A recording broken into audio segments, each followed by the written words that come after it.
ভগবানের পৃথিবীতে সকল কর্মে মঙ্গল হয় না, কিন্তু ভগবানের নাম কীর্তনে কখনো অমঙ্গল হয় না।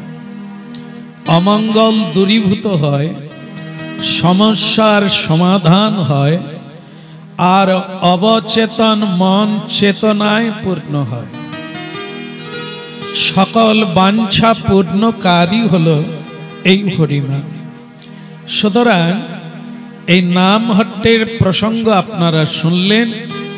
এর মূল মহাজন হচ্ছে পরম দয়াল শ্রী নিতাই ঠাকুর। তিনি নাম হট্ট শুরু করেছিলেন যে নামের মধ্য দিয়ে জীবগণ মুক্তি লাভ করবে, ভক্তি লাভ করবে, প্রেম লাভ করবে, অমঙ্গল দূরীভূত হবে। বলি রাধে রাধে।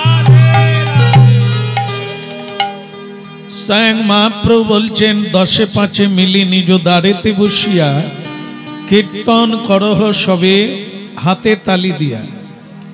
নাম হট্টের প্রধান উদ্দেশ্য হচ্ছে ভগবানের বাণী প্রচার করা। সবাই জানেন না যে মানব জীবনটা কি, সেটা বোঝানোর জন্য এই দ্বারে দ্বারে নাম হট্টের মহাজন যাচক হয়েও বলেন তোমার বাড়িতে একদিন হোক। এটি স্বয়ং নিত্যানন্দ প্রভুর এভাবেই অনুরোধ। যদি কেউ হরিনাম না বলে, তার বাড়িতে না করে, এরকমও নির্দেশ আছে যে তাদের পায়ে পড়ে অনুরোধ করবে, মানে পায়ে ধরে বলবে।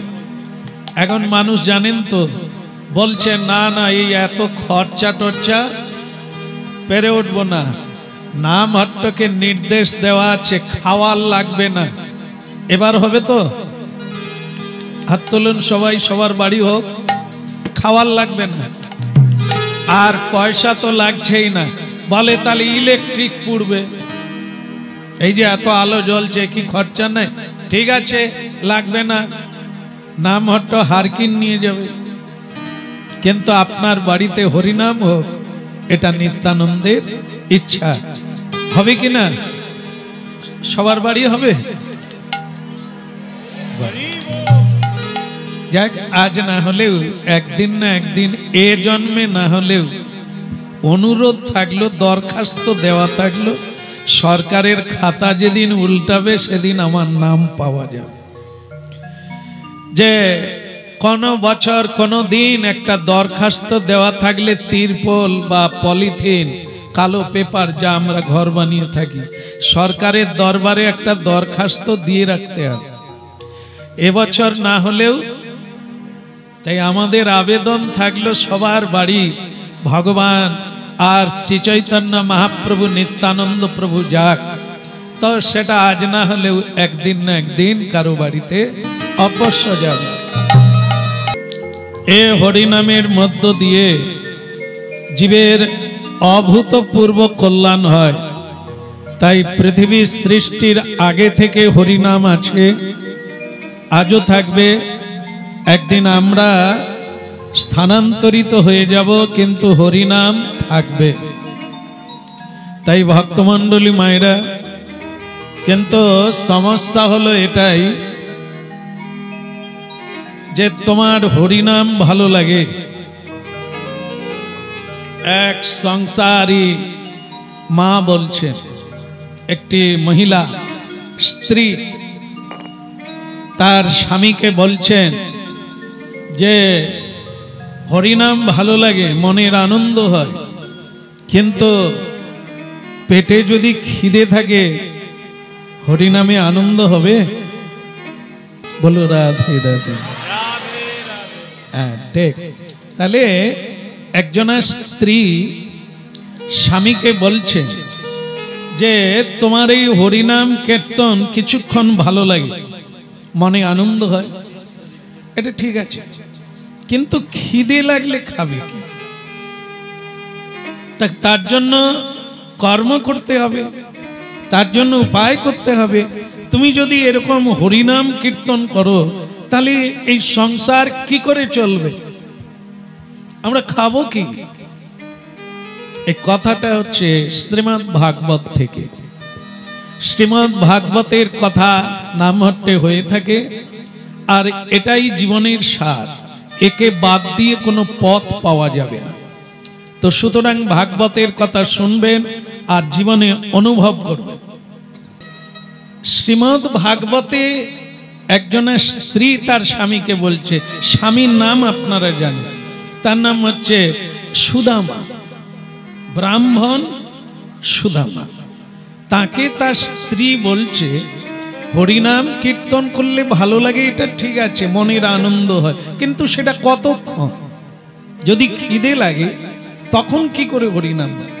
বা হরিনামে কি সংসার চলবে?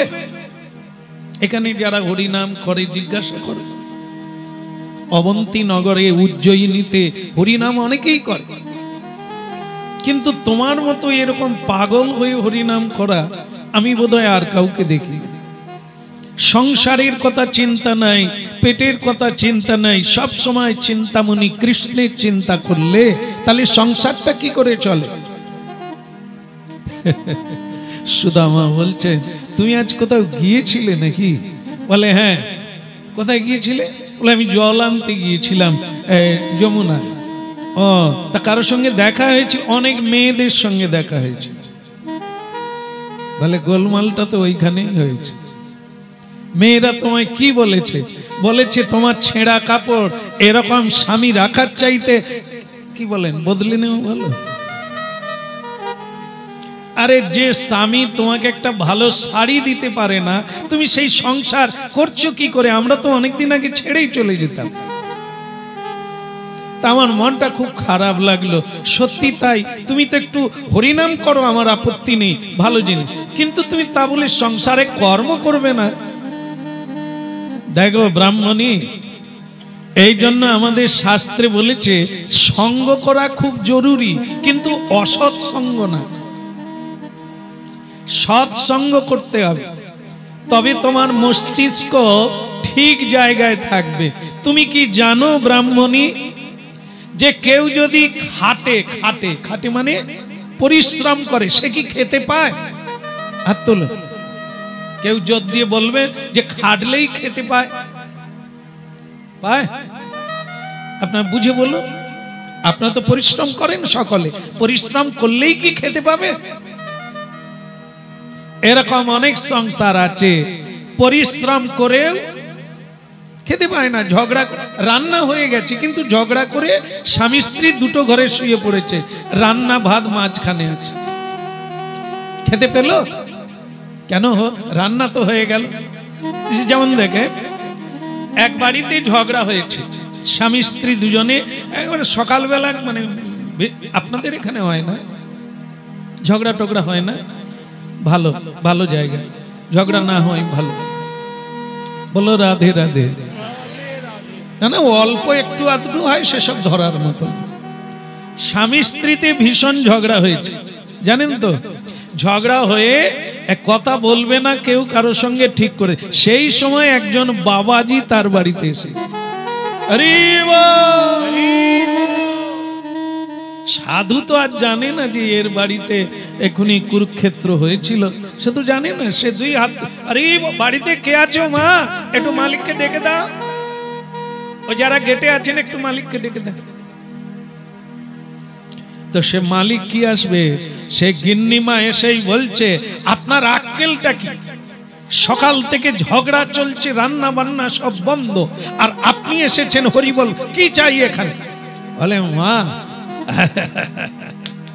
একটু একটু কিছু খাওয়ার হবে মা, যদি না হয় না হোক, একটু আটা দিলেই হবে, আমি তো কারো হাতে খাই না, আমি নিজে রান্না করে গোপালের ভোগ লাগাই আর তারপরে আমি প্রসাদ পাই, এই জন্য যদি একটু আটা এক মুঠো থাকে।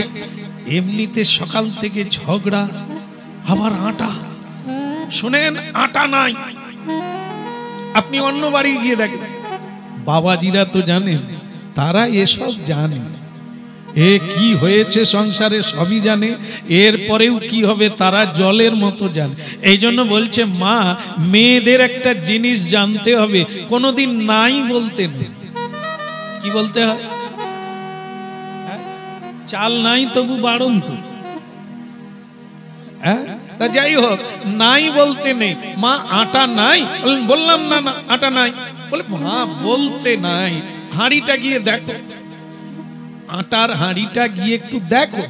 সে মাতাজি আটার হাঁড়িতে হাত দিয়ে দেখে তলায় কিছু আটা, এক মুঠোর মতো হবে এরকম আছে।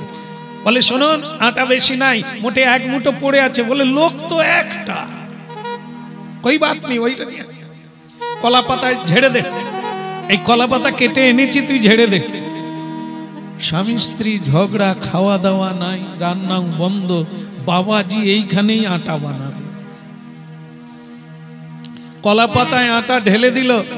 এইবার বলছে বাবা দেখুন আর কিচ্ছু বলবেন না, ওইটুকু খেয়ে আপনি তাড়াতাড়ি যান, আমাদের এখনো অনেক বাকি, মানে এখনো কিছু কথা হবে, এই জন্য বলছেন আপনি তাড়াতাড়ি যান। বলে মা আমি চলে যাব, একটু ঘি, একটু ঘি দিয়ে দাও, খালি আটা খালি অন্ন ভগবানকে দিতে নেই, একটু ঘি দিতে হয়, এক ফোঁটা হলে হবে, দে মা দে, ঘি নাই। তো আচ্ছা মুশকিলে পড়লাম, আমরাই খেতে পাই না, সে ঘি মাখাবে, এখানে ঘিটি হবে না। তো সে বাবাজি বলছে আবার নাই বলছিস? ঘি এমন একটা জিনিস যে কৌটায় রাখো, শিশিতে রাখো, ও শেষ হয়ে যাবে, তবু উনুনে ধরো, এ তো সবাই জানে। কি বাবাজি জানে, তাই বলছে মা দেখো না শিশিটা দেখো না। বলে ওই 2-1 ছটা খাও। বলে ওতেই হবে, দিয়ে দাও, ঝেড়ে দাও। ওই দিয়ে দিল। বাবা চটকে তাড়াতাড়ি খান, খেয়ে চলে যান। বাবাজি তার তো বেলনি কাঠ নাই, চাকিও নাই, সেজন্য হাতে এরকম করে ওই গোবর শুকোতে দেয় না, ওই রকম করেই আগুনের মধ্যে ফেলে দিয়ে তাকেই উল্টে পাল্টে দিয়ে সে তো পড়া হয়ে গেল। ব্যাস, তাকে নিয়ে তাতে তুলসী চড়িয়ে কানা খাওয়ালে, মানে ভগবানকে বলছে কৃষ্ণ তুমি খাওয়ালো। বাস, কৃষ্ণ খেয়ে নিলেন। এবার বাবাজির প্রসাদ পাওয়া হয়ে গেল। বলছে মা একটা কথা বলো। বলে আর কোনো কথা না, খাওয়া হয়ে গেছে।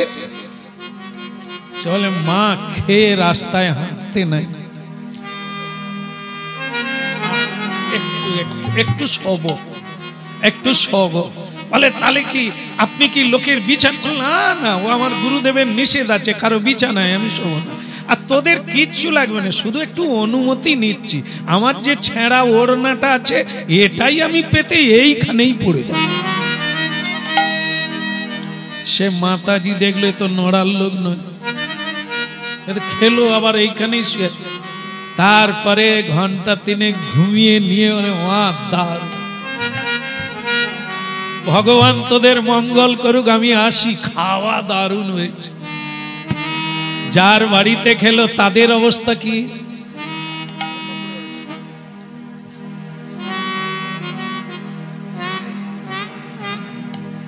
ঝগড়া, পেটে ভাত নাই, অন্ন নাই, খিদে, পিপাসায় পিপাসক্ত, তারা ঝগড়া করছে, ভেতরে রাগ গজগজ করছে। তারই বাড়িতে আটা ঘি মাখিয়ে খেয়ে বাবাজি 3 ঘন্টা। তাহলে খাটলে খেতে পাবে? রাম ঠাকুর, খাটলে খেতে পাবে? যারা খাটলো তারা না খেয়ে বসে আছে, যে খাটলো না ঘি মাখিয়ে খেয়েছে।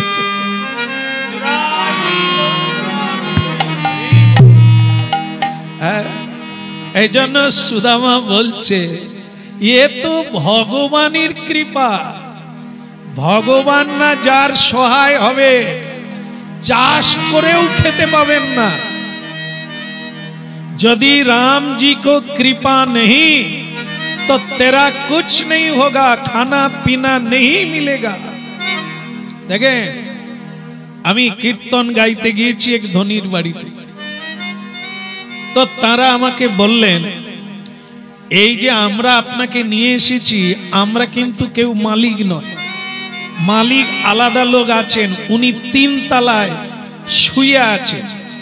আপনি শুধু হরি নামে নাবার আগে ওনাকে একটু দেখা করে যান। ঠিক আছে, যে মালিক কীর্তন করাচ্ছে তার সঙ্গে একটু দেখা তো করা দরকার। আমাকে 3 তলায় নিয়ে গেল। মালিক বিছানায় শুয়ে আছে, তার হাতে বাঁধা, পায়ে বাঁধা, নাক দিয়ে জল যাচ্ছে। তিনি অসুস্থ, কোটি কোটি টাকার মালিক, বিরাট কারখানার মালিক।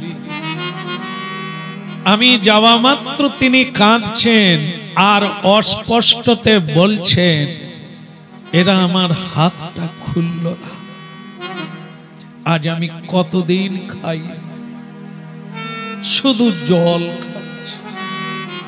বলুন, কোটি কোটি টাকা জল খেয়ে আছে। কি বুঝলে? টাকা থাকলেও খেতে পাবেন না, রোজগার করলেও খেতে পাবেন না, ভগবান যদি না সহায়। এই জন্য সংসারে রোজগার তো অবশ্যম্ভাবী করতে হবে, কিন্তু ভগবানকে বাদ দিয়ে নয়। খেটেও খেতে পাওয়া যাবে না, চাষ করেও অন্ন জুটবে না যদি ঈশ্বর না সহায়। সুদামা বলছেন, দেখো ব্রাহ্মণী, আমরা ব্রাহ্মণ, আমাদের ব্যবসা করা নিষিদ্ধ, আমাদের চাষ করা নিষিদ্ধ, আমরা বেদ অধ্যয়ন করব, আমরা কীর্তন করব, মানুষের কল্যাণ করব, যাগ যজ্ঞ করব, তপস্যা করব, এর দ্বারাই বিধাতা মিলিয়ে দেবেন। আজ পর্যন্ত না খেয়ে তো নাই, হয়তো ভালো পাই নাই, কিন্তু খাচ্ছি তো। তোমারও আয়ু যতকাল, যিনি রাজভোগ খাচ্ছেন তারও আয়ুকাল ততটাই। হয়তো তিনি আগে চলে যাবেন যদি বিধাতার না ইচ্ছে হয়। অন্তকালে চ মামেব শরণ মুক্তা কলেবরম। ব্রাহ্মণী, মরতে খেয়েও মরবে, না খেয়েও মরবে, তো তখন যতদিন বেঁচে থাকবে, হ্যাঁ নিতাই বলো, গৌর বলো, কৃষ্ণ বলো। এই জন্য নামহট্টের প্রচার হলো এই সত্য, মানা না মানা জয়ী ইচ্ছা তোমার। কে মানবে কে মানবে না সেটা কারো উপর দায়িত্ব নেই, দায়িত্ব একটাই, সেটা হলো প্রচার করা, এই সত্য কথাটা বলা। কে কি করবেন সেটা তো আপনার বিষয়, কারণ গুরু বৈষ্ণব ভগবান তিনের কৃপা হলো, একের কৃপা বিনা জীবের অধোগতি হয়। সেই একজনকে জানেন, ভগবানের কৃপা হলো, গুরু কৃপা হলো, ভক্তের কৃপা হলো, একজনের কৃপা ব্যতিরেকে সে নরকগামী হলো। সে কে?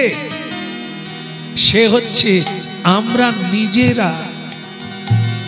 এই এখানে আমি তো খুব বোঝাবার চেষ্টা করছি যাতে আপনারা প্রতিদিন একটু হাতে তালি দিয়ে কীর্তন করেন, প্রতিদিন আপনারা একটু প্রণাম করেন ভগবানকে। আমি খুব চেষ্টায় আছি, কিন্তু আপনারা যদি বলেন যে আপনি কত বুঝাবেন বোঝান, আমরা যদি না বুঝি আপনি কি করবেন? করা যাবে কিছু? এই জন্য তিনজনের কৃপা হলেও আমার নিজের যদি ইচ্ছে না জাগে, ততদিন কেউ আমাকে কিছু করতে পারবে না। এই জন্য কীর্তন আমরা শুনতে বলি, তিলক দিতে বলি না। তিলক দেওয়ার লাগবে না, মাথা নেড়া করার লাগবে না, তুলসীর হার পরার লাগবে না, আগে শোনার লাগবে। আপনি কে, কোথা থেকে এলেন, আবার কোথায় যাবেন, এগুলি না শোনার জন্য আপনার দুঃখের শেষ নাই।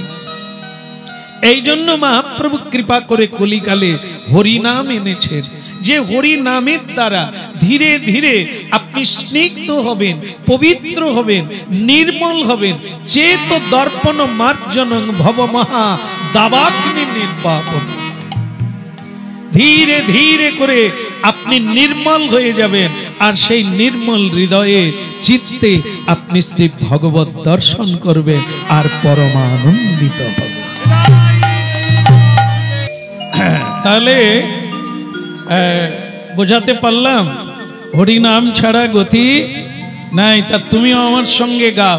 ওসব ভগবান যেদিন যা দেবে তাতেই সন্তুষ্ট থাকো। আসলে আমরা তো কিসের জন্য এসেছি এটাই ভুলে যাই। কিসের জন্য এসেছি সংসারে? একটা গান আছে না, কৃষ্ণ ভজিবার তরে, আমার মনে নাই এর পরেরটা, কৃষ্ণ ভজি বার তরে সংসারে আইনু, কিন্তু মিছে মায়ায় বদ্ধ হয়ে। কিরকম আপনারা মনে রেখেছেন? আমি ভুলে গিয়েছি। হ্যাঁ, বলো রাধে রাধে।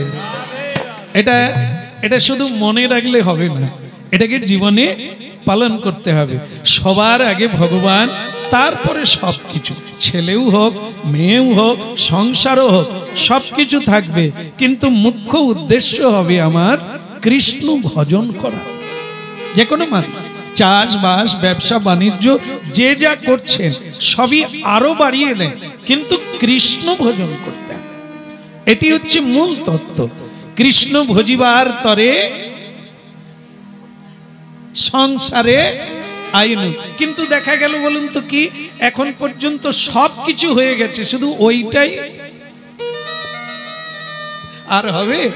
যাকেই বলি একটু হরিনাম করুন না, এবার একটু দীক্ষা টিক্ষা নেন না, বলে বাবু এখন না, ছেলে মেয়েগুলোকে একটু ওদের ঠিক পথে দাঁড় করিয়ে দিই, নিজেরা খেটে খাবে, তখন গিয়ে আপনার আশ্রমে চলে যাব ঝোলামালা নিয়ে দিন রাত্রি হরিনাম কর। ছেলের বিয়ে হয়ে গেল, মেয়ের বিয়ে হয়ে গেল, সে আর আশ্রমে আসেন। আর আমি তো রাস্তায় বেশি থাকি। একদিন দেখা, মূলো কিনে নিয়ে ঢুকছে, মূলো 4 কোনা, মূলো 4 কোনা। তো যাই হোক, সেই মূলো নিয়ে, কি দাদা মূলো দাদা কেমন আছে? এই রে সর্বনাশ করেছে, তো আবার আশ্রমে ডাকবে।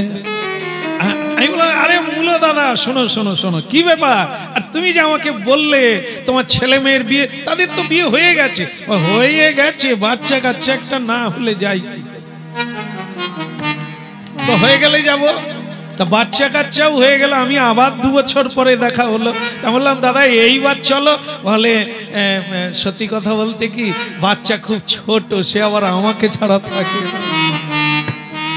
একটু বড় হয়ে যাক। তারপরে 2 বছর পরে তার বেটার সঙ্গে দেখা হলো। কি রে তোর বাবা? বলে বাবা তো কার্তিক মাসে চলে গেছে। আরে আমাকে যে বলে গেল আশ্রমে আসবে ঝোলামাল, বলে দীক্ষাটাও বাবার হলো না। বলো বুঝেছে? এ জিনিস আজ নয় কাল, কাল নয় পরশু, এখন নয় বৃদ্ধকালে মূর্খ জনে বলে, বিজ্ঞ কহবু নয়। বিজ্ঞ মানে পণ্ডিত ব্যক্তি, জ্ঞাতা, প্রজ্ঞা, প্রচেতা। এই ব্যক্তিরা কখনো মূর্খের মতো কথা বলে না। আজকে নয়, আগামীকাল। আগামীকাল তুমি বাঁচবে কিনা সন্দেহ। এই জন্য এই সুযোগ যখনই আসবে তখনই গ্রহণ করো, তোমার জীবন ধন্য হবে। রাধে রাধে গোবিন্দ গোবিন্দ রাধে।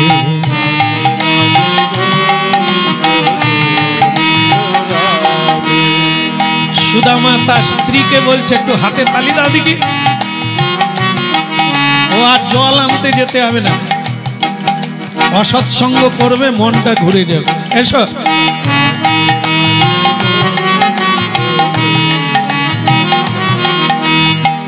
গোবিন্দ রাধে গোপাল রাধে, গোবিন্দ রাধে গোপাল রাধে, গোবিন্দ রাধে গোপাল রাধে, গোবিন্দ রাধে গোপাল রাধে, রাধে রাধে গোবিন্দ গোবিন্দ রাধে, রাধে রাধে গোবিন্দ গোবিন্দ রাধে, বলো গোবিন্দ রাধে, গোবিন্দ রাধে,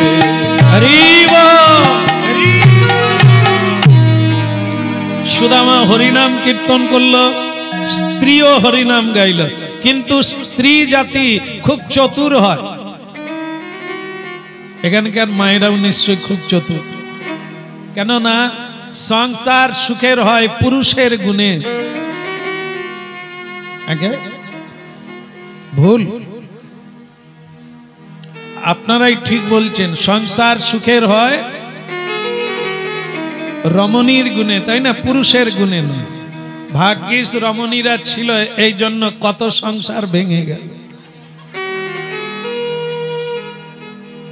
কত বউগুলো সব ছেড়ে দিয়ে পালিয়ে গেল। তাহলে সে কি রমণী ছিল না? আসলে রমণী ছিল। এখানে যেটা বলা হচ্ছে সেটা তো ধরতে পারেন না। সেটা কি? রমণীর জন্য নয়, রমণীর গুণে। গুণটা কি? কোন গুণ থাকলে সে ভাঙা সংসারকে জোড়া লাগিয়ে দেয়? ভালো সংসারকে ভাঙতে তো সকলেই পারে, ভাঙতে সকলে পারে, কিন্তু গড়তে কজন পারে? কথা বলে না সবাই। এটাই ঠিক, যে গড়তে পারে, যে জোড়া লাগাতে পারে, তার মধ্যে গুণ আছে। সবাইকে খুশি করতে পারে রমণী, সংসারের দুঃখ ভুলিয়ে দিতে পারে, আর ভাঙা তরণীকে এপার থেকে ওপারে পৌঁছে দিতে পারে। স্বামী যখন অর্থের অভাবে কাঁদছে, স্ত্রী তখন বলছে যে তুমি কি করবে আমার জানার দরকার নাই, আমাকে যে সোনার হাত দেওয়ার কথা ছিল পেরেছ? ওই জন্য আমার বাবাকে বলছিলাম আগে যার সঙ্গে দেখা হয়েছিল তার সঙ্গে আবার বিয়ে দিই। কিন্তু এরকম পত্নীর গুণে সংসার ভাঙে, এদেরকে পত্নী বলা হয় না। আমি বলার আগেই সব বলছি, আমার দোষ থাকলো না, ভালোই হলো। বলো রাধে রাধে। হ্যাঁ, পেতনি বলা যায়, পত্নী বলা যায় না। তার কারণ কি? যে পত্নী স্বামীর চোখের জল মুছিয়ে দিতে পারে না, অভাবকে আনন্দে ভরিয়ে দিতে পারে না, ও তো পেতনি। স্বামীর ঘাড়ে চাপলে একবারে নিশ্চিন্তে নীরবে মেরে দেবে, রক্ত চুষে খেয়ে নেবে। পত্নী হলো তিনি যিনি বলবেন এত ভয় করছো কেন, কাঁদছো কেন, ভেঙে পড়ছো কেন, আমি তো আছি, আমার শাড়ি কেনার লাগবে না, আমাকে ভালো কিছু দেওয়ার লাগবে না, শাঁখা সিঁদুর যথেষ্ট, তুমি পরিশ্রম করো, সৎ পথে করো, অসৎ পথে যেও না, বাস ওতেই হবে। ভগবান কৃপা করলে যেদিন যা পাবো তাই খেয়ে ঘুমিয়ে যাও, যেন মিথ্যার পথে না। একে বলে পত্নী। জন্ম জন্ম একে গুরু বলা যায়, একে বন্ধু বলা যায়, যে দুঃখকেও আনন্দে ভাসিয়ে দেয়। কোনো দুঃখ নেই, আমি তো আছি, এগিয়ে চলো, ভেঙে পড়ো না। সব কিছু এরকম, দুঃখের ভেতর দিয়েই আনন্দের সন্ধান আসে, দুঃখের ভেতর দিয়েই সুখের সন্ধান আসে। ভেঙে পড়ার দরকার নাই। রাত্রি এসেছে, অপেক্ষা করো, ধৈর্য রাখো, সকাল হবে।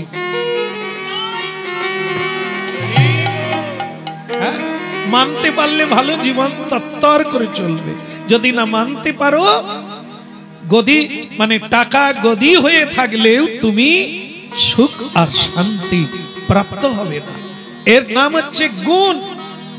রমণীর রূপ নয়, যৌবন নয়, গুণে এ বিশ্বকে পর্যন্ত রক্ষা করতে পারে।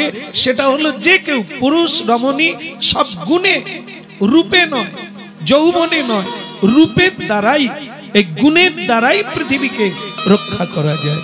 বলো রাধে রাধে। তবে ব্রাহ্মণী সুদামাকে বললে, একটা কথা বলবো, যেমন মায়েরা ভূমিকা করে না, আগে হ্যাঁ বলাবে, তারপরে বলবে প্রতিজ্ঞা করো, এরকম বলায় না? তো সেরকম বলছেন, বলো আগে, তুমি রেগে যাবে না, আমি একটা কথা বলবো। ঠিক আছে ঠিক আছে, আমার রাগ অনেক দিন আগে আমি রেখে দিয়ে আসছি। রাগ করলে নিজেরই ক্ষতি, ওতে লাভ কিছু নাই। রাগে আগুন ধরে যায়, রাগে ভিন্ন ভিন্ন হয়ে যায়, ছিন্ন হয়ে যায়, সংসার ভেঙে যায়। ও রাগ আমি অনেক দিন আগে রেখে দিয়ে আসি। তুমি কি বলবে বলো? আচ্ছা, অনেকের অনেক অনেক আত্মীয় স্বজন বন্ধু বান্ধব থাকে, তোমার কি কেউ নাই? তোমার কি কেউ নেই? বলে আমি গরিব লোক বলে সব ভেঙে গেছে, সব কেটে গেছে, কেউ নেই। তবে আমার মনে পড়ে গেল তোমার বলা মাত্র, আমার একজন বন্ধু আছে। এই স্কুলে যখন পড়তাম, টোলে যখন পড়তাম, শান্তিপুনির আশ্রমে, তখন আমার একজন বন্ধু ছিল। তখনই স্ত্রী চেপে ধরেছে, তোমার এখন হলে বলতো তার কি ফোন নাম্বার আছে, কিন্তু তখন তো এসব ফোন নাম্বার টাম্বার ছিল না। তার স্ত্রী তখন বলছে, তুমি তার ঠিকানা জানো? জানবো না, অনেকদিন আর তার সঙ্গে দেখা হয় না, সেই যা পড়ার সময় তার সঙ্গে আমার বন্ধুত্ব হয়েছিল, তারপরে আর আমি তার বাড়িতেও যাই না, সেও আর দেখা করে। বলে তাহলে তুমি ঠিকানা জানো? শুনেছি তিনি এখন ভারতবর্ষের পশ্চিম দিকে, যে জায়গাটার নাম হচ্ছে গুজরাট প্রদেশ রাজ্য, সেই গুজরাটে দ্বারকা নামক একটি জায়গা আছে, সেইখানে আমার বন্ধু নিতাই। কার কথা বলছে? কার কথা বলছে? বন্ধুকে? ওটা কার বন্ধু? সুদামার বন্ধু, আমাদের তো নয়, আমাদের বন্ধু নয়, আমাদেরও বন্ধু। ও বাবা, কি বলেন আপনারা? তাহলে কখন বলেন আপনারা বন্ধু? কৃষ্ণ যে সকলের বন্ধু কখন আমরা বুঝতে পারি? যখন আমরা প্রণাম করি, হে কৃষ্ণ করুণা সিন্ধু, তারপরেটা আমার মনে নাই।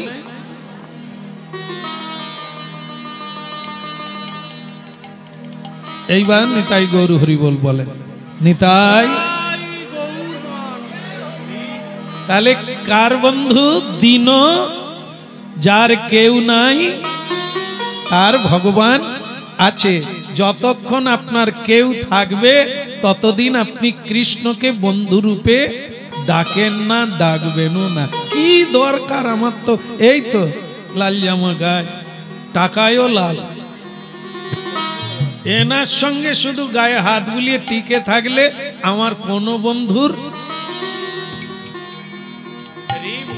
বলো রাধে রাধে। হ্যাঁ, এটা শিখতে হবে, আমি দিন কত গেলে হয়ে যাবে। রাধে রাধে শ্যাম মিলা দে, নিতাই গৌর। তো ভক্তমন্ডলী মায়েরা, তাহলে কে বন্ধু? প্রকৃতই কৃষ্ণই প্রকৃত, বাকি সব শত্রু। থাকলে অনেক বন্ধু, না থাকলে ওই দীনবন্ধু ছাড়া আর কেউ। রাস্তা দিয়েই যাবেন, হাসপাতালে শুয়ে থাকবে, কোনো বন্ধু দেখতে যাবে না, টাকা চাইবে তাই যাবে না। আর যখন আপনার পকেটের স্বাস্থ্য, পকেটের স্বাস্থ্য জানো না, পকেট ফুলে আছে মানে স্বাস্থ্য আছে। পকেট রোগা হলে বন্ধু থাকবে না। পকেট যদি ফুলো ফুলো লাগে, কি দাদা এবছর ধান কিরকম হয়েছে, গায়ে পড়ে বন্ধুত্ব করবে, কামারদার বাজারে চা খাবে আর সিঙ্গাড়া খাবে। আর পকেট যদি রোগা হয়ে যায়, কিরে দীনানাথ কোথায় যায়, বলে সময় নাই, জানে ও ঝেড়ে খাবে। বলো এই জন্য এ জগতে সব এরকম বন্ধু, কিছু দেবে কিছু নেবে, এমনি এমনি কেউ দেবে না। কিন্তু বন্ধু তাকে বলে শুধু দেবে, নেবে না। এই দেখো, বলে তোমার বন্ধু কেমন, তোমার মতো গরিব না ধনী? সে সুদামা তখন বলছে, এ বিশ্বের রাজা তিনি, এ ব্রহ্মাণ্ডে যত ধন সম্পদ আছে সবের মালিক আমার বন্ধু। তো তার স্ত্রী তখন বলে, তোমার বন্ধু যদি এরকম, তোমার দোষা এরকম কেন? এইখানে মিলিয়ে নেন, এ বন্ধু প্রকৃত বন্ধু 5000 বৎসর হয়ে গেছে। কত হাজার? 5000, 500 নয়, 1000 নয়, 5000 বছর কেটে গেছে। এই কৃষ্ণের বন্ধু যে সুদামা, এ কথা মানুষ ভুলে না। আর যতদিন চন্দ্র সূর্য থাকবে এদের বন্ধুত্ব কোনোদিন ছিন্ন হবে না। আর আমাদের বন্ধু কত এসেছে, কত চলে গেছে। হ্যাঁ, আমি ওর উপকার করলাম, আমার অপকার করলো, ডাকলাম এলাম না, এলো না। ওর মেয়ের বিয়ের সময় আমি জামদানি দিলাম, আমার বিয়ের সময় আমদানিও হলো না। এই আমাদের বন্ধুত্ব কেটে গেল। এই লেনদেন হলে আমরা বলি বন্ধু, না, একে বন্ধু বলে না। যিনি দুর্দিনের কাছে এসে দাঁড়ায়, বন্ধু তোমার কিছু লাগবে, আমি প্রাণ দিয়ে তা করব, ওই বন্ধু। ওকেই বলে বন্ধু। যে কিছু আশা করে না, কিছু চায় না তোমার কাছে। সুদামা প্রতিদিন কৃষ্ণ ভজন করে, কৃষ্ণই তার প্রাণের প্রাণ। কিন্তু কোনদিন পূজার পরে, কীর্তনের পরে তিনি মুখ ফুটে বলে না, কৃষ্ণ আমি খেতে পাই না, আমার দারিদ্র, আমি খুব গরিব, এটা কোনদিন তিনি বলে। শুধু বলে কৃষ্ণ তুমি কৃপা করো, আমি যেন তোমাকে ভুলে না যাই।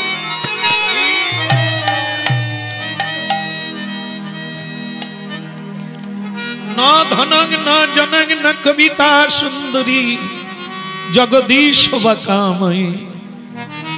ए हरि नाम एमनी मधुर नाम, मानुष दिन थेके दिन হয়ে যাবে, তবু ভগবানের কাছে বলে না আমি গরিব লোক, আমাকে কৃপা করো। এটা বলবে আমাকে কৃপা করো, আমি যেন তোমার নাম গুণগান গাইতে পারি, প্রাণ ভরে যেন হানি তাই বলতে পারি।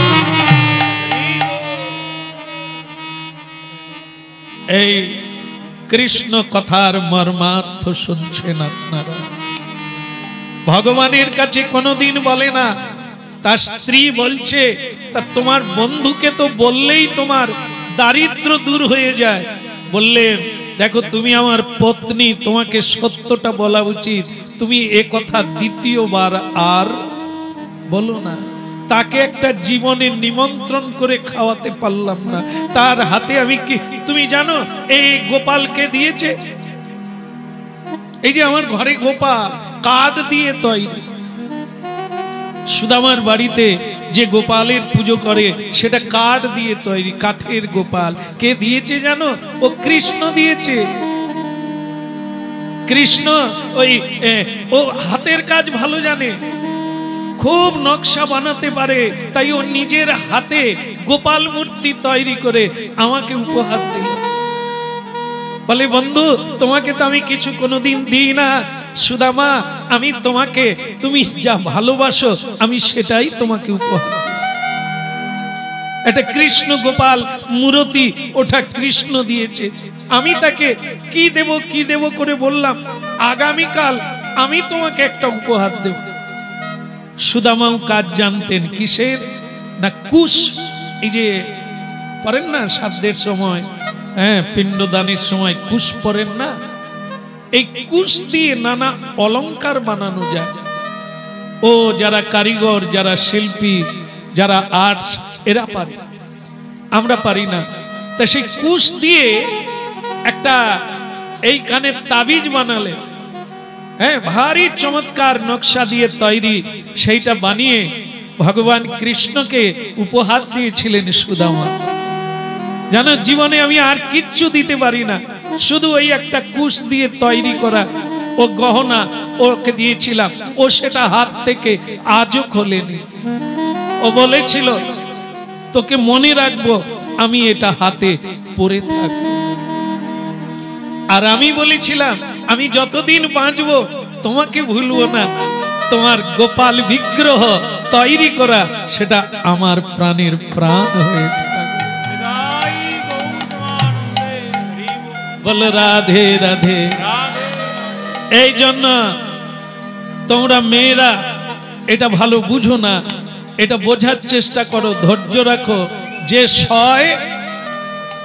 যে সয় না এর নাম হচ্ছে রমণীর মহাগুণ হচ্ছে ধৈর্য। সকলে উচ্ছৃঙ্খল হবে, সব কিছু ভেঙে যাবে, কিন্তু রমণী ভেঙে যায় না ধৈর্য হারিয়ে। তারাই ধরে রাখে সংসারকে, তারাই তরি নিয়ে যায় ওপারে। এই জন্য তাদেরকে তরণীও বলা হয়েছে। শ্রীমদ্ ভাগবতে রমণীদেরকে তরণী বলা হয়েছে। এ সংসারে সকলে রমণীর তরণীতে নির্ভর করে নির্ভয়ে পার হয়ে যায়। এই জন্য বড় উঁচু জায়গা, বড় গুণ থাকা দরকার। ব্রাহ্মণী এমন উতলা হয়ে যেন তুমি এই ধর্ম নষ্ট করো না, চাইতে নেই। যত গরিব হও, কোনোদিন মুখ ফুটে কাউকে বলতে নেই আমি গরিব, আমাকে কিছু দান করো, এটা বলো না। হতে পারি দিন, তবু বলুন, পড়াশোনা সকলেই করে নিয়েছে, হ্যাঁ, নহে মোরা হীন, দিন হয়ে যাব, কাঙাল হয়ে যাব, তবু কারো কাছে এ চাওয়া মানে হীন হয়ে যাওয়া, ছোট হয়ে যাওয়া, তবে গিয়ে মনুষ্যত্ব থাকবে। আর আজকে আমরা সরকারের কাছে, মালিকের কাছে, ধনীর কাছে, মানির কাছে সকলেই বলছি আমি গরিব, আমার কিচ্ছু নাই। এটি বলতে বলতে আমরা ভিখারি হয়ে গেছি। এই জন্য আর আমাদের পৌরুষত্ব নাই, আর আমাদের কোনো কর্মে উদ্দীপন নাই। সরকার দেবে, বলো জোরসে বলিয়ে, রেগে রেগে বলো। হ্যাঁ, সংসারে রাগ কমাতে হবে, নাহলে আগুন ধরে যাবে। হ্যাঁ, হরিব। আচ্ছা বলুন, স্ত্রীর কিন্তু হার মানতে হলো, স্বামী রাজি হলো না।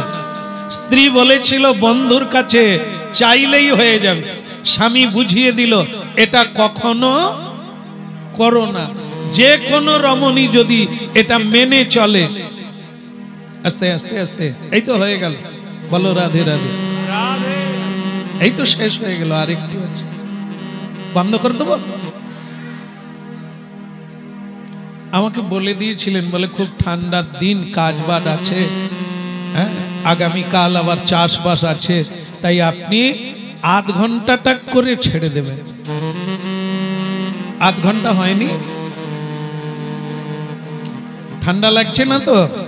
বলো রাধে রাধে। ওদিকের কি হলো? না না, আমি রান্নার কথা বলি, রান্না বোধহয় কমপ্লিট। হ্যাঁ, ওদিকের কথা না, আমি বলছি তাহলে সুদামার ব্রাহ্মণীর কি ফাইনাল হলো, কি হবে? স্ত্রী দ্বিতীয় উপায় নিল। কি উপায়? যে স্বামী যখন, ওনাকে আমি চিরদিন দেখে আসছি, উনি কোনোদিন কারো কাছে বলো হাত পাতবে না, কিন্তু কৃষ্ণ যখন ওনার বন্ধু এবং তিনি সম্রাট, রাজা ধীরাজ, তাহলে তো আরেকটা উপায় করা যায়। কি বলুন তো? এনাকে যেন তেন প্রকারে একবার ওখানে পাঠাতে হবে। পাঠালে কি কাজ হবে? ইনি চাইবেন না, গেলেও চাইবেন না, কিন্তু এনার অবস্থা দেখে,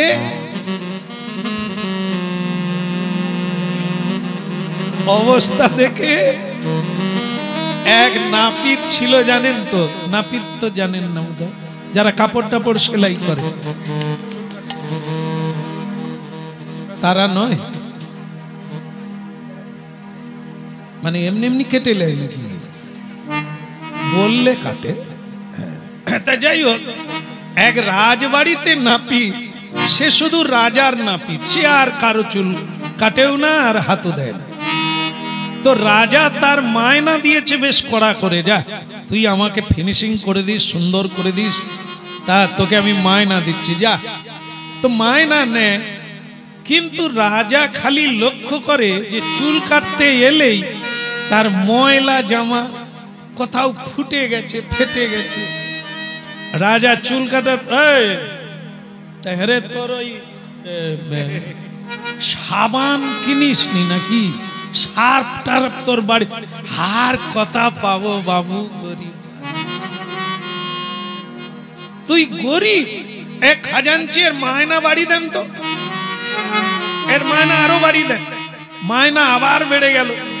এক সপ্তাহ বাদে যখন আবার চুল কাটতে এলো, আরো নোংরা। আরে তোর কি, তোকে মায়না বাড়িয়ে, আর বাবু মায়না বাড়লে হবে, বাচ্চাও তো বাড়ছে না, না বাচ্চা বাড়ছে মানে কি, আরে দিন গেলে তো একটা দুটো করে বাচ্চা হয় না, সেও বাড়ে।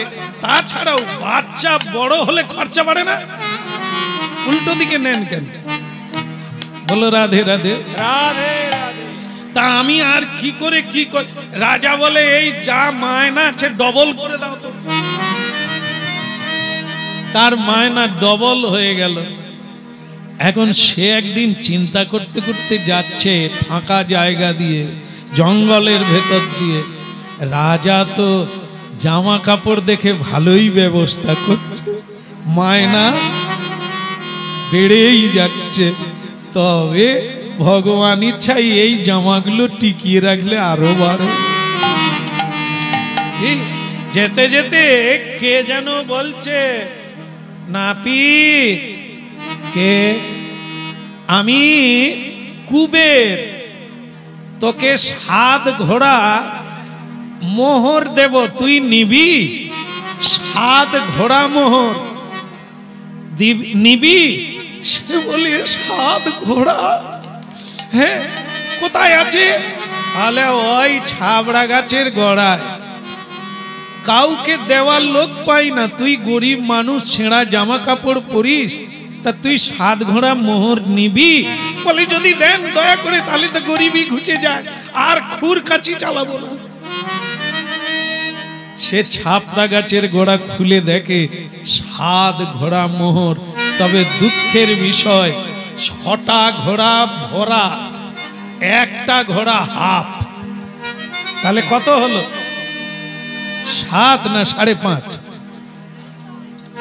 6.5। কি রাতের অন্ধকারে মোহরের ঘোড়া স্ত্রীকে নিয়ে গেল, আর এক হা করে থাকে, সকালবেলা যেন গোটা পাড়ায় করে দিও না, হ্যাঁ তাহলে তোমাকেও মেরে পুঁতে দেবো। না না তোমাকে না, তার বউকে বলছে। সে ভাবলো আমাকে বলো। হ্যাঁ শোনা, আর একটা কথা, সেটা হলো কি, এই যে 6 ঘোড়া, একে তো মাটির তলায় পুঁতে দেব, খরচা করব না। যেটা হাব আছে এটাও খরচা করব না, এটা পুরা হয়ে গেলে একেও মাটিতে। কি কথা হলো? এই হাব যেটা আছে এটাও ভরবে, একেও মাটিতে পুঁতে দেবে। আগে হাব পুরা হোক, তারপরে তো বলো। তাহলে নাপিত কত পেল? ওদিকে মায়না ডবল হলো, এদিকে ছাবড়া গাছের তলায় কি পেল? 6.5 ঘোড়া মোহর পেল। মাগো, জামা কাপড় বদল হলো না। সেই রকম ভাবেই রাজবাড়িতে গেল। রাজা রেগে গিয়ে বলে, হ্যাঁ রে, তুই কি 7 ঘোড়া মোহর পেয়েছিস না কি রে?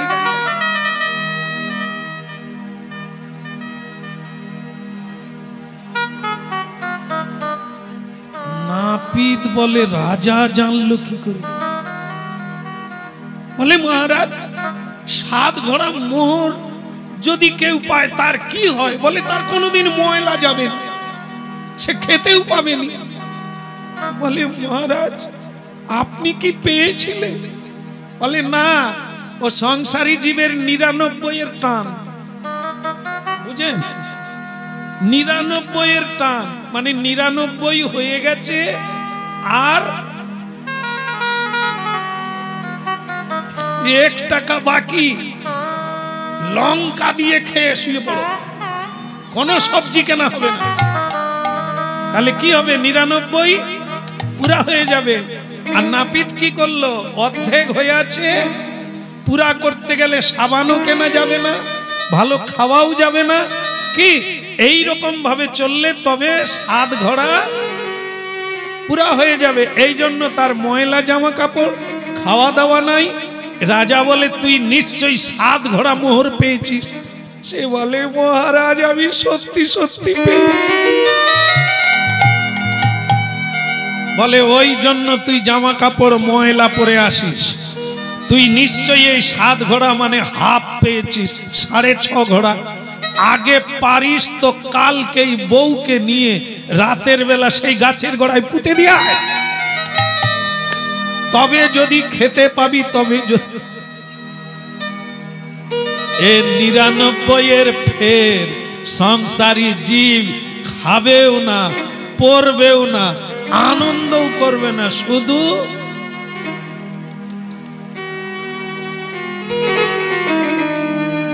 বলো।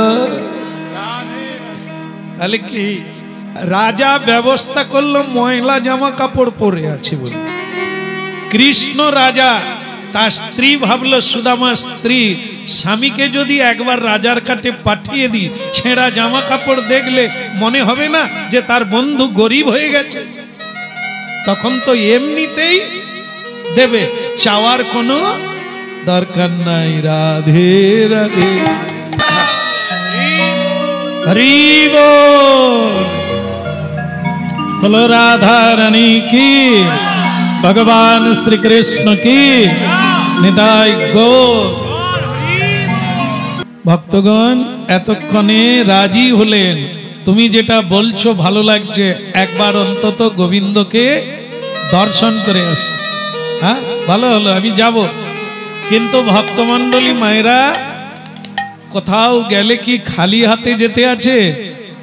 বিশেষ করে যদি কেউ ভগবানের মন্দিরে যায়, তীর্থে যায়, কেউ খালি হাতে যেতে পারে? পারে না। এখন বলছেন, ওগো তুমি কি খালি হাতে যাবে? বলে আমার আর কি আছে, আর যা আছে ওগুলো ভগবানের কাছে নিয়ে যাওয়া যাবে না। কেন?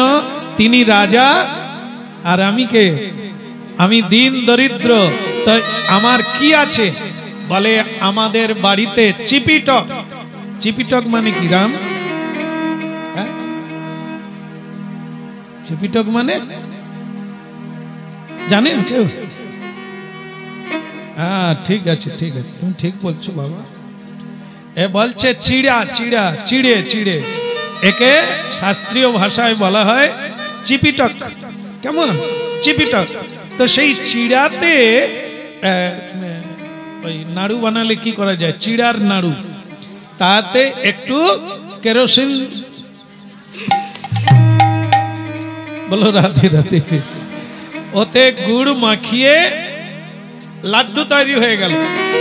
একটা লাড্ডু তৈরি করে, বাড়িতে অল্প ছিল চিড়ে, সেটাকে একটা লাড্ডু বানিয়ে ওই ময়লা কাপড়, ছেঁড়া কাপড়ের মধ্যে বেঁধে দিয়ে দিলে, তুমি গিয়েই এটা সখাকে দিয়ে দিও, ঠিক আছে?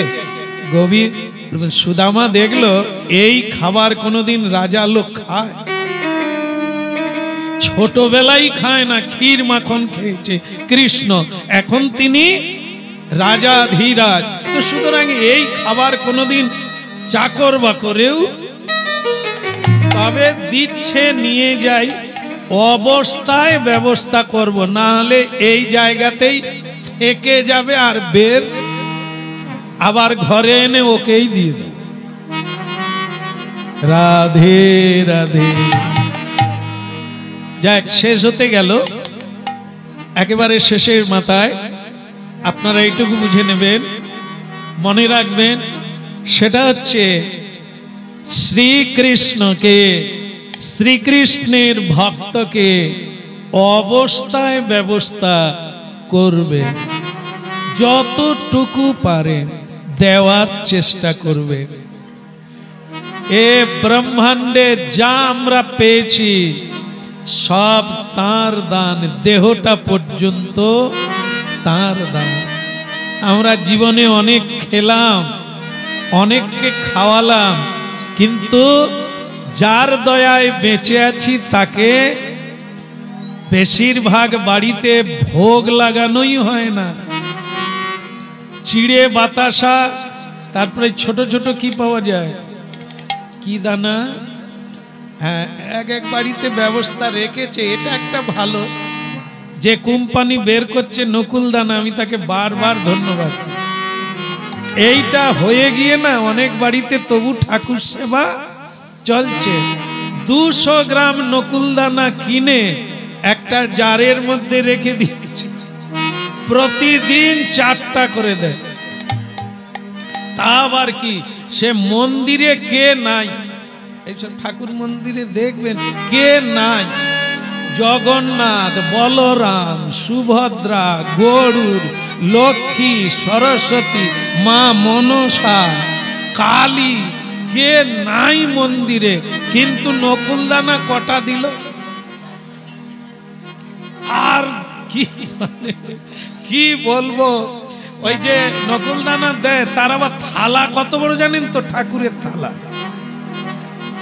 এসব মেলায় পাওয়া যায়, বাচ্চাদের যে খেলনা, এই নকুলদানা, ভগবানের থালা, কত খাবে সে তো এইটুকু। এই জন্য 4টা দিয়ে দিল, 4টা দিয়ে, মা মনসা তোমার সাপ টাপ যত আছে নিয়ে এসে খাও। কালী মাকে বলে ডাগনি যুগনি সকলকে ডেকে না। মা সরস্বতীকে বলে তোমার হাঁসকেও ডেকে না। কটা নকুলদানা, মারপিট লেগে যাবে না। দেব দেবী ভগবানের আস্তে আস্তে সে তো পিঁপড়া গড়ি গড়ি নিয়ে চলে যায়। আরে এ পঞ্চু, প্রসাদ নিবি? তোমার নাম কি? হ্যাঁ, তুমি প্রসাদ নেবে? পিঁপড়াকে সরিয়ে দিয়ে,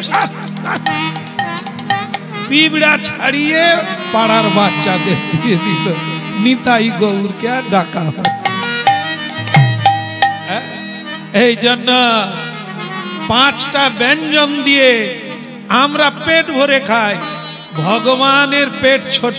4টা নকুলদানা সব দেব দেবী মিলে ভাগ করে খাও। এরকম ভক্তি নয়, এ অজ্ঞানতা আমাদের। ভগবান একটা দানাও খায় না। আপনি ভোগ লাগান, মিঠাই, মন্ডা, লুচি, পুরি ভোগ লাগান, একটাও লুচি কমবে না, তবু আমরা দিতে চাই না। এটি দুর্ভাগ্যের বিষয়। এই জন্য আমরাও জীবনে কিছু পাই না। দিলে পাবে, নিলে যাবে। দিতে শিখি নাই, নিতে শিখেছি। হাত পাততে শিখেছি, কারো হাতে কিছু দিতে পারি। এই জন্য আমাদের অভাব কোনোদিন যাবে না। যার যেরকম অবস্থা, ভগবান কোনোদিন বলেন না আমাকে ক্ষীর মাখন দাও, বরং তিনি গীতায় এই ভয় পাওয়া মানুষদের জন্য বলে দিয়েছেন, পত্রং পুষ্পং ফলং তোং যো মে ভক্ত প্রযচ্ছতি। কোন ভক্তের যদি কিছুই না থাকে, আমাকে একটু জল দাও। গঙ্গাবাড়ি বলে আনতে গেলে কলকাতা যেতে হবে, সে তো অনেক খরচা, বলে গঙ্গার জল লাগবে না, আমাকে চোখের জল দিয়ে দাও। তাহলে কি ভগবান কি চাইছেন আমাদের কাছে? একটু চোখের জল দিয়ে দাও, আর কিচ্ছু লাগবে না। যদি না পারো একটা ফল দাও, ফল যদি না পারো একটা পাতা দাও। কি পাতা? তুলসী পত্র। তাহলে ভগবান তার নিজের পূজার বিধান দিয়ে দিলেন, যদি তোমাদের না থাকে আমাকে এইটুকুই দাও। আর যদি 4টা জিনিসই না থাকে তাও লাগবে না, বলবো না, ছেড়ে দেবো।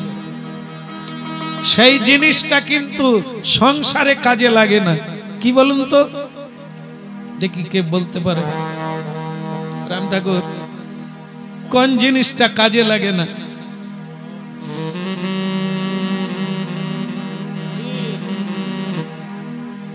সংসারে আছে একটা জিনিস কাজে লাগে না, কেউ নেয় না, তার নাম হচ্ছে মন মনা ভব। মন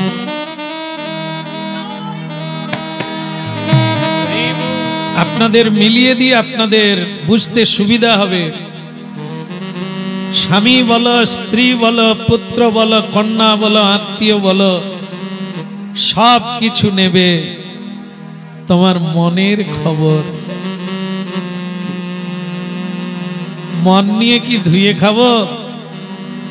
সবাই আমাদের কাছে বিভিন্ন জিনিস দাবি করবে, সম্পদ দাবি করবে, বৈভব দাবি করবে, রূপ যৌবন নিয়ে নেবে, মন কেউ দেয় না। ভগবান বললেন তোর দেহটার দাবি অনেকে, স্ত্রী চাইবে তোর দেহ, ছেলে চাইবে, আত্মীয় চাইবে, আর পাড়া প্রতিবেশী চাইবে, ওটা তোর দেহ, দিয়ে দে, লাগবে না। তোর টাকা পয়সা ওদেরকে দিয়ে দে, আমার লাগবে না।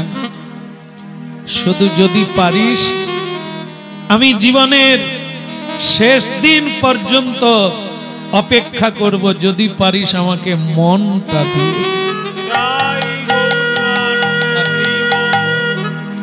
যারা এত ধৈর্য দিয়ে হরি কথা শুনছেন, এইটা একটু সংসারে দেখবেন কেউ আপনাদের মনের খবর রাখে কিনা, নারী হোক আর পুরুষ। ভগবানকে সেইটুকুই দেয়, বাস, আর কিচ্ছু লাগবে না। তো এই হচ্ছে আমাদের দরদি গোবিন্দ, এই হচ্ছে দয়াল ঠাকুর, যিনি আমাদেরকে এত দিয়েছে, বিনিময়ে কিছুই চায়। মন মনা ভব মদ ভক্ত মদ জাজি, মাং নমস্কারু, আমাকে একটা নমস্কার কর, কিচ্ছু দেওয়ার লাগবে না, একবার প্রণাম করো, আর কিচ্ছু লাগবে না।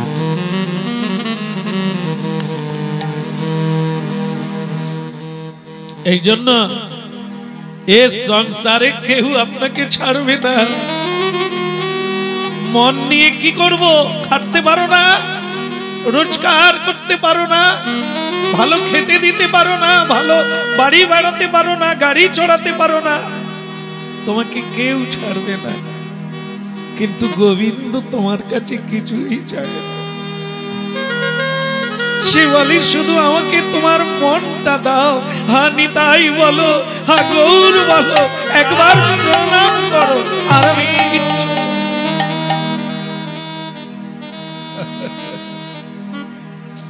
সেই ভগবানের জন্য চিড়া গুড় মাখিয়ে একটা নাড়ু বানিয়ে নিয়ে যাচ্ছে দ্বারকায়। ভগবান কৃষ্ণ কন্হা কি জোরে বলুন, কারণ রাজা তো ভেতরে আছে, শুনতে পাবে না। রাজা ধীরাজ দ্বারকাধীশ কি। দারোয়ান বললেন ভিখারি ভিক্ষা চাও? বলেন না, তোমাদের রাজার সঙ্গে আমি দেখা করব, তবে দাঁড়াও, ময়লা জামা কাপড় নিয়ে ঢুকে যেও না, আমি রাজার আজ্ঞা নিয়ে আসি, তারপর তোমাকে নিয়ে যাও। দাঁড়িয়ে গিয়ে বলল কৃষ্ণকে যে মহারাজ, একজন ভিখারি এসেছেন, আপনার সঙ্গে দেখা করতে চায়। ভগবান হাসলেন, ভিখারি ভিক্ষা চায়, দেখা কেন করবে? তিনি কে? বলে তা আমি জানি না। তিনি বললেন তোমাদের রাজার সঙ্গে দেখা করতে চাই, সোনা দানা হিরে মানিক চাল ডাল আমি কিছুই চাই না, একবার দেখা কর। ভগবান কৃষ্ণ বললেন তাকে দেখতে কেমন? তার বর্ণনা দিলেন। এইখানে এটা কি যজ্ঞসূত্র না বইতে, এটার কথা যেই বলেছেন ভগবানের মনে পড়ে গেল, তাহলে কি সুদামা? দাঁড়াও দাঁড়াও, তোমাকে যেতে হবে না, আমি নিজেই যাই। আমি আমার মেয়েদেরকে বলবো যে তোমরা একটু উলুধ্বনি করো, একটু শঙ্খধ্বনি করো।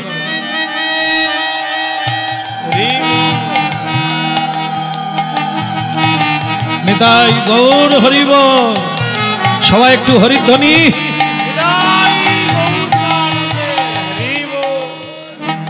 ভগবান ধরে নিয়েছেন এটা কি বন্ধু এখনো জানতে পারে না এটাকে ব্রাহ্মণ মানে পূজনীয় আমার। আহা, তাই ভগবান বললেন উলুধ্বনি করো। ভগবানের কজন পত্নী আছে জানেন তো? 16,100। হাঁ কেড়ে গেলে আমি কি করব? বলে ও মা সামলাই কি করে? আমাদের একটা বিয়ে করেই 3 বার কোটে গেছে। আর শ্রীকৃষ্ণ কত হাজার?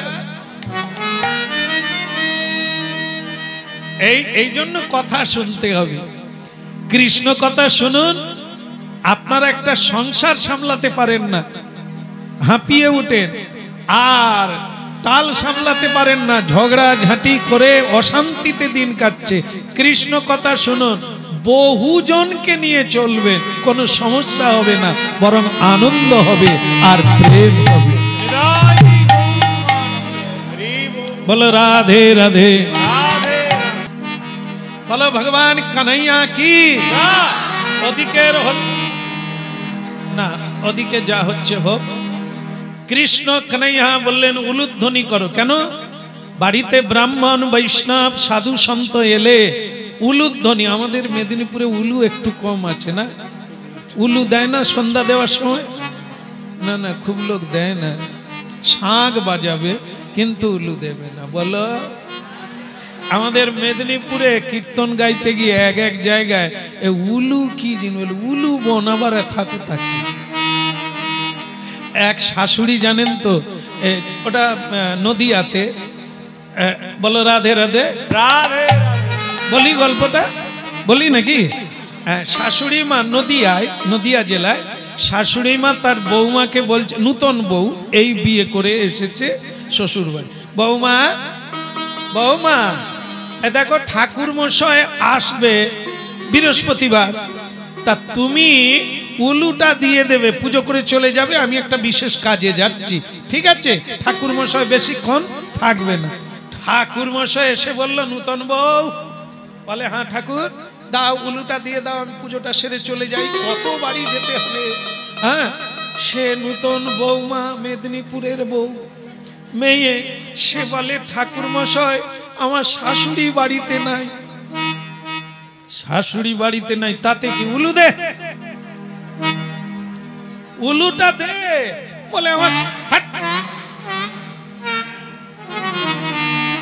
সে নূতন বউ বলছে, আমার শাশুড়ি কোথায় রেখে গেছে আমি জানি। তার মানে কি যে উলু কি জিনিস সে তো, আরে তার মাও দেয়নি, বাপ ঠাকুর দাদাও দেয়নি, তো সে নূতন মেয়ে জানবে কোথার থেকে? কিন্তু তার শাশুড়ি জানে নদিয়া ডিস্ট্রিক্টে তাদের বাড়ি। ওদিকে গান গাইতে গেলে উলু থামাতে কত সময় লাগে, আর ওটা যখন চালু হবে না, আপনার ভেতরে জাড় কাঁটা বেরোবে, একটা ভেতরে স্পন্দন হবে, এত সুন্দর। হ্যাঁ, উলু ছাড়া পুজো হবে না, সকাল হবে না, সন্ধে দেওয়া হবে না, কীর্তনই হবে না উলু ছাড়া। আর আমাদের এদিকে ওটা জানে না, বলে আমার শাশুড়ি কোথায়। তা শাশুড়ি কিছুক্ষণ পরে চলে এলো, পুজো তখনও হয়নি, কারণ ওই উলুতে গোলমাল। তা যে এসে গেল, ঠাকুর মশাই পুজো হচ্ছে না কেন? আর কথা থেকে মেয়ে ধরে এনেছ, উলুটাই দিল না, আমি পুজো শুরু করব কি? বৌমা তোমাকে আমি যাবার বেলা বলে গেছি, ঠাকুর মশাই এলেই উলুটা দিয়ে দেবে, তুমি এখনো দাও। বলে, আপনি তো চাবি লাগিয়ে দিয়ে চলে গেছে, আলমারির চাবি তো আপনার আঁচলে বাঁধা, আমি কোথায়? বৌমা উলু উলু, আমি আলমারিয়ে উলু রেখে যাব? তুমি কোন বংশের মেয়ে?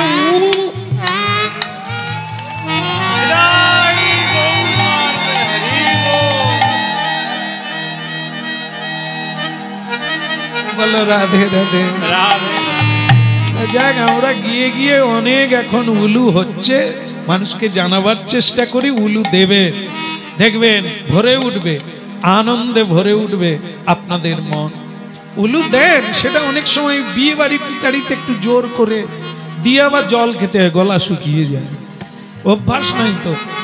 হ্যাঁ, প্রেম সে বলো। তাহলে কি হলো?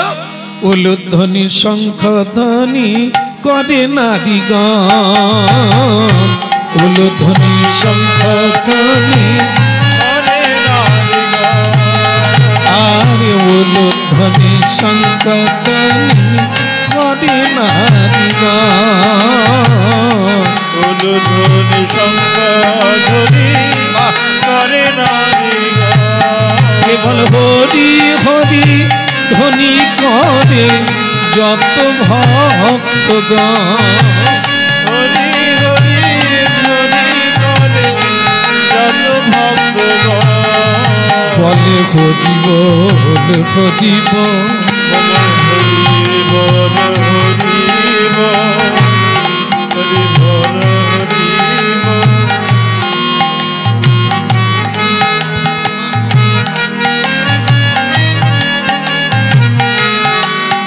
নিতাই গৌর বলো রাধে রাধে। হ্যাঁ বসো, এক মিনিট। তাহলে কি হলো? সুদামাকে বরণ করে নিলেন ভগবান। এতদিন পরে তোমার মনে পড়লো, চলো বসবে, চলো একবারে রাজ সিংহাসনে। আর সুদামা তার নাড়ু কথা, না না মিষ্টির এখানে চেপে রাখছে, সে খালি দেওয়ালের দিকে তাকায়, সোনা দানা দিয়ে দেওয়াল তৈরি, থামগুলোতে মণি মুক্তা দেওয়া, মেঝেতে মুক্তা ছড়ানো, এইরকম ঘর বাড়ি দেখে সেইটা চেপে ধরছে, একে বের করা যায়। এ জিনিস এখানে কেউ খাবে না, তা এই জন্য এরকম রেখেছে। কৃষ্ণ বলে সব পরে দেখবে, আগে তোমার চরণটা ধৌত করে দি। বাড়িতে ব্রাহ্মণ আসা মানে ভগবান আসা। ব্রাহ্মণের পদচিহ্ন কার বুকে আছে জানেন না মা? ভগবান বিষ্ণুর বুকে কার পদচিহ্ন? ভৃগু মুনি ব্রাহ্মণ, তার পদচিহ্ন ভগবান বুকের। তিনি লাথি মেরে দিয়েছে, ভগবান বলে আমার অলংকার রূপে থেকে গেল। তা সেই যে কেউ ব্রাহ্মণ, প্রকৃত ব্রাহ্মণ, প্রকৃত সাধু সন্ত মানে স্বয়ং ভগবান এসে গেল।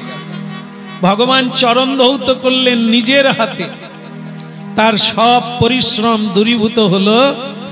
এইবার কথা চলছে, কথা হতে হতে ভগবান খালি বলছে,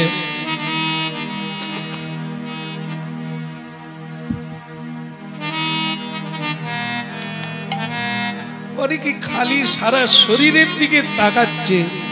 সুদামা ভাবলো ওটা যেন না দেখতে পায়।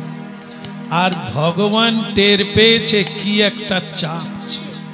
তো ভগবান কৃষ্ণ বহু তার পত্নীরা আছে তো হাসাহাসি করছে, লোক দেখতে এসেছে সুদামাকে, কৃষ্ণের বন্ধু বলে কথা, সবাই দেখতে এসেছে। আর তারই ফাঁকে কৃষ্ণ বলছে, আমার সখী কি কিছু পাঠায়নি? মানে ওনার পত্নীকে সখী বলছেন ভগবান, বলে কিছুই দেয়নি? না না, আমাদের আসার সময় বোধহয় মনে নাই, কিছু দেয়নি। তা তোমার শরীর টরীর সব ঠিক আছে তো? হ্যাঁ ঠিক আছে তো, একবার হাত তোলো তো দেখি নিতাই গৌর। সুদামার আর মনে নাই যে এই জায়গায় আছে। সে বলে কেন কৃষ্ণ, সব ঠিক আছে, আমার শরীর স্বাস্থ্য সব নিতাই। সে আর আছে, এ তো পড়ে গেছে। কৃষ্ণ কুড়িয়ে নিয়ে খুলে, আমি জানি খালি হাতে পাঠাবে না, আমার সখীর মন ভালো, তোমার মন অতটা না, কিন্তু তিনি আমাকে না দিয়ে ওই একবার খেয়েছেন। রুক্মিণী দেবী কাড়িয়ে নিয়ে কেড়ে নিয়ে বলছেন তুমি একা, আমরা বাপ, তারা খাচ্ছে। সুদামা ফেল ফেল করে তাকাচ্ছে, একেও লোকে খায়, বিশেষ করে এনারা খায়। তার ঝরঝর করে চোখের জল বেরিয়ে যাচ্ছে। রুক্মিণী দেবী ভগবানের হাত চেপে ধরেছে, আর না, তুমি যা খেয়েছো তাই নিতে পারবে না। এই তত্ত্বটা বলেই শেষ করব। সেটা কি? তুমি যার খাবে সে নিয়ে শেষ করতে পারবে, অতএব তুমি আর খেও না। যেটুকু খেয়েছো তার অনেক হয়ে যাবে, সে আর তার অভাব অভিযোগ কিছুই থাকবে না। বলো। এইবার রুক্মিণী দেবী কৃষ্ণকে বলছেন, আচ্ছা প্রভু একটা কথা বলবো? বলে বলো লক্ষ্মী। বলে তুমি রাজা, তোমার বন্ধু খেতে পায় না, দরিদ্র, ছেঁড়া কাপড়, এটা কেন? এর কি কোনো রহস্য আছে? বলে আছে।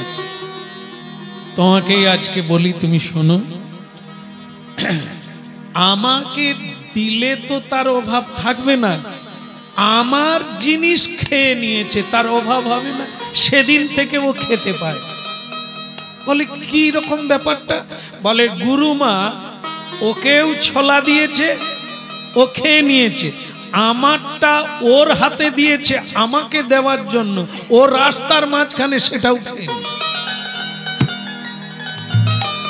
আর আমাকে কিছু বললও না, কিচ্ছু না। ও আমার জিনিস খেয়ে নিল, আমাকে দিলই না, আমার জিনিস আমাকে দিল না। তত্ত্বটা কি দাঁড়ালো? আমরা যা খাচ্ছি, আমরা যা পাচ্ছি, এটি কার দান? ঈশ্বরের দান। আমরা কি তাকে দিয়ে খাচ্ছি? কিছু কি দিচ্ছি? তাহলে আমরা দারিদ্র ঘুচবে কি করে? আমরা তো চুরি করে খাচ্ছি, যার ধন তাকে না দিয়ে খাচ্ছি। তত্ত্বটা একেবারে ধ্রুব সত্য।